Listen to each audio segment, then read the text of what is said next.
Knowledge as hunters. तो आज हम क्लास 9 का अपना जो काव्यखंड है उसका सेकंड चैप्टर जो कि बाघ है उसको डिस्कस करेंगे। सो गाइस, इसको डिस्कस करने से पहले हम इसके जो पोइट हैं उनको जान लेते हैं। इसके जो पोइट हैं उनका नेम क्या है? लतगत। तो वो तो इस जो चैप्टर है इसके वो तो पोइट हैं। तो अब हम इसको डिस्कस करने से पहले इसका एक ओवरव्यू ले लेते हैं, वो जो कि बहुत छोटा होगा। तो ओवरव्यू क्या है कि जो पार्ट है जिस क्या है चैप्टर जो बाघ, ये क्या है कश्मीरी कवित्री लतगत की रचनाएं हैं जो कि क्या है वो कश्मीरी भाषा में हैं। ठीक है, इतना ही ओवरव्यू। अब इसमें क्या है वो सब हम तो पढ़ ही लेंगे अभी जो चैप्टर हम डिस्कस करेंगे। सो गाइस, इस चैप्टर को डिस्कस करने से पहले मैं बता दूं कि ये जो पैराग्राफ है इनमें भी क्वेश्चन बनते हैं। अगर आपको वो चाहिए तो मुझे कमेंट सेक्शन में बता देना, जो कि 1 और 2 मार्क्स से होते हैं, वेरी शॉर्ट। सो गाइस, अब हम पहले इसको पढ़ लेते हैं, रीड कर लेते हैं, फिर इसका मीनिंग जानेंगे। रस्सी कच्चे धागे की खींच रही मैं नाव, जाने कब सुन मेरी पुकार, करे देव भवसागर पार। पानी टपके कच्चे सकोरे व्यर्थ प्रयास हो रही मेरी, जी मैं उड़ती रह रहे हूँ घर जाने की चाह है घेरे। अब हमने इसको रीड कर लिया, अब हम इसका मीनिंग जानेंगे क्या है। इसका मीनिंग है, कवित्री कहती हैं कि मैं आत्मा रूपी नाव को कच्चे धागे शरीर से खींच रही हूँ, लेकिन पता नहीं ईश्वर कब मेरी प्रार्थना सुनकर मुझे संसार रूपी सागर से मुक्त देगा। फिर आगे क्या है? आगे है, मेरे सारे प्रयत्न ऐसे व्यर्थ हो रहे हैं जैसे मिट्टी के कच्चे सकोरों पर पानी पड़ने से वे टूट जाते हैं। कवित्री कहती हैं कि उसके मन में रह रहकर ये दर्द उठता है और उसके मन में इस नश्वर संसार को छोड़कर प्रभु के पास जाने की इच्छा उठती है। फिर क्या है? फिर है जिससे वह इस भवसागर के कष्टों से मुक्ति पा सकें।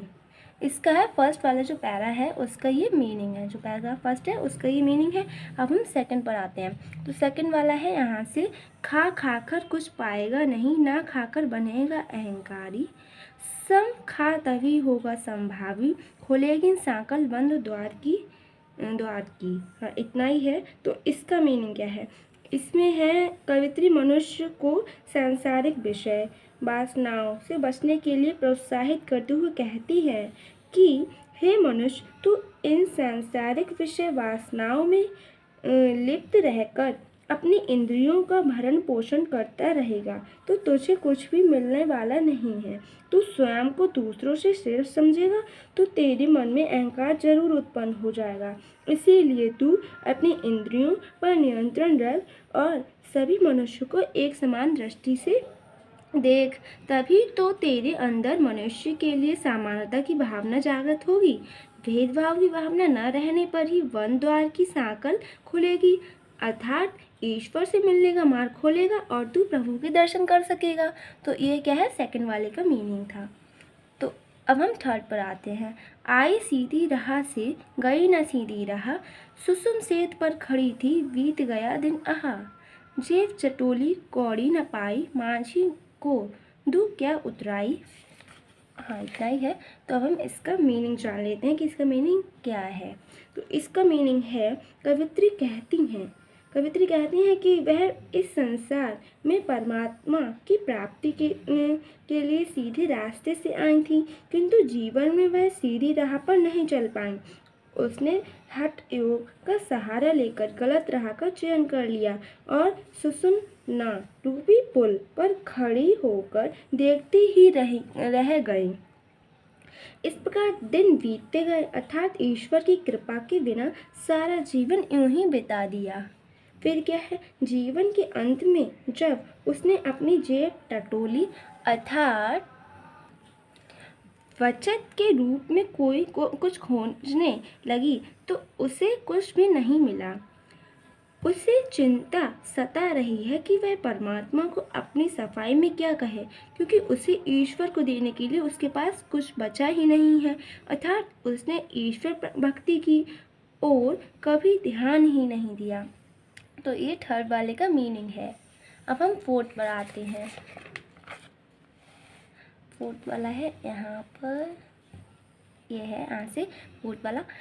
थल थल में बसता है शिव ही, भेद न कर क्या हिंदू मुसलमान, ज्ञानी है तो स्वयं को जान, वही है साहित्य से पहचान। तो अब हमने इसको क्या कर लिया, रीड कर लिया। अब इसका मीनिंग क्या है वो जानेंगे। इसका मीनिंग है ईश्वर की सर्वव्यापकता का वर्णन करते हुए कवित्री कहती है कि ईश्वर सर्वव्यापक है, वह थल थल अर्थात सब जगह व्याप्त है। हमें जातीय और धार्मिक संकीर्णताओं से ऊपर उठते हुए तो हिंदू मुसलमान से में कोई भेद नहीं करना चाहिए। जब हम स्वयं को जान लेंगे तो ईश्वर को भी आसानी से जान जाएंगे। हम सबके भीतर ईश्वर ही आत्मा रूप में निवास करता है। वो कहते हैं कि हम सबके भीतर ही ईश्वर आत्मा रूप में निवास करता है। तो ये क्या है, फोर्थ वाले का मीनिंग। सो गाइस, हमारा ये जो चैप्टर है वाक्य वो फिनिश हो गया। अब हम इसके नेक्स्ट वीडियो में हम इसके क्वेश्चन आंसर्स को डिस्कस करेंगे। So guys, hope you like this video. Bye bye.